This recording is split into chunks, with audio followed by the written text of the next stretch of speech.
আসসালামু আলাইকুম। কেমন আছেন সবাই? আশা করি সবাই অনেক ভালো আছেন। তো আজকে আমি আপনাদের সাথে শেয়ার করব এই গরমে প্রাণ জুড়ানো একটা রেসিপি, ম্যাঙ্গো পুডিং। আমের মৌসুমে এই গরম গরম ওয়েদারে এই পুডিংটা আপনার মন প্রাণ একদম জুড়াই দিবে।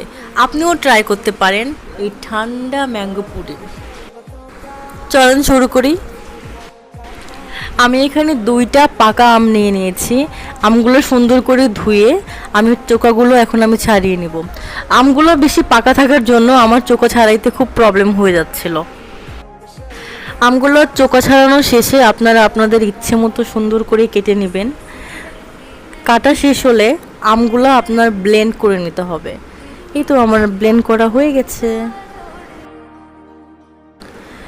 ব্লেন্ড করা শেষে আমি একটা প্যানে আমের জুসগুলো দিয়ে দিয়েছি। এখন আমি এটা মিডিয়াম আছে আস্তে আস্তে করে গরম করে নেব। আমি এখানে হাফ কাপের মতো চিনি ইউজ করছি, কারণ আমগুলো অনেক মিষ্টি ছিল। আর 1 চামচের মতো আগার আগার পাউডার ইউজ করছি। মিডিয়াম হিটে দিয়ে এটা কন্টিনিউয়াসলি নাড়তে হবে। দেন এটা নাড়া কমপ্লিট হয়ে গেলে একটা বাটিতে এটা আমি ঢেলে নেব। তারপর এটা কিছুক্ষণের জন্য ঠান্ডা হওয়ার জন্য রেখে দেবো, যাতে জেলি তৈরি হয়। আমি এটা আধা ঘন্টার জন্য ফ্রিজে রেখেছিলাম। আপনারা চাইলে এমনিতেও রাখতে পারেন, আবার ফ্রিজেও রাখতে পারেন, কোনো সমস্যা নাই। আমি একটু তাড়াতাড়ি তৈরি করার জন্য ফ্রিজে রেখে দিয়েছিলাম। प्यारी सी मीठी सी खुशबू में लेके साथ में এরপর আমি একটা প্যানে 2 কাপ পরিমাণ দুধ নিয়ে নিয়েছি। দুধগুলো আমি আগে জাল করে নিয়েছি, এখন ঠান্ডা হয়ে গেছে। আমি দুধগুলোর মধ্যে 1 কাপ পরিমাণ চিনি অ্যাড করেছি। 2 চামচের মতো আগার আগার পাউডার ইউজ করছি।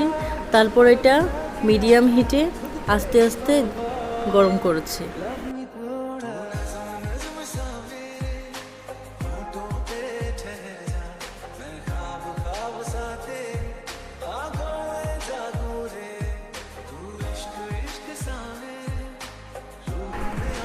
দুধগুলা যখন ঘন হয়ে আসবে তখন আমি এটা চুলা থেকে নামিয়ে নেব। এর মধ্যে আমার জেলিও তৈরি করা কমপ্লিট। এখন আমি এটা আমার পছন্দ মতো আকৃতি করে কেটে নেব। আপনারা চাইলে বিভিন্ন শেপে এটাকে কাটতে পারেন, কোনো সমস্যা নাই। আমি এটা 4 কোনা করে কেটে নিয়েছি। এটা দেখতে এত সুন্দর লাগছে, মনে হচ্ছে এখনই খেয়ে ফেলি। আপনি যে বাটিতে পুডিংটা সেট করবেন সে বাটিতে জেলগুলো সব ঢেলে দিবেন। তারপরে দুধ আর জেলগুলা একসঙ্গে মিক্সড করে ফ্রিজে রেখে দিবেন। আর এটা ঠান্ডা ঠান্ডা খাইতে খুবই মজা। আমি আধা ঘন্টার মতো ফ্রিজে রেখে দিয়েছিলাম। তারপর ফ্রিজ থেকে বের করার পরে আমি এটা সুন্দর করে কেটে পরিবেশন করেছি। আপনারা চাইলে বিভিন্ন রকমভাবে কেটে পরিবেশন করতে পারেন। আমি আমার মতো করে কেটে পরিবেশন করেছি, বাট আমার আগার আগার পাউডারটা একটু কম হয়ে গেছিল, সেজন্য আমার জেলিটা একটু জমতে প্রবলেম হচ্ছে।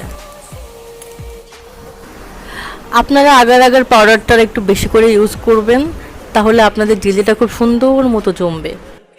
যেমনই হোক, এটা খাইতে কিন্তু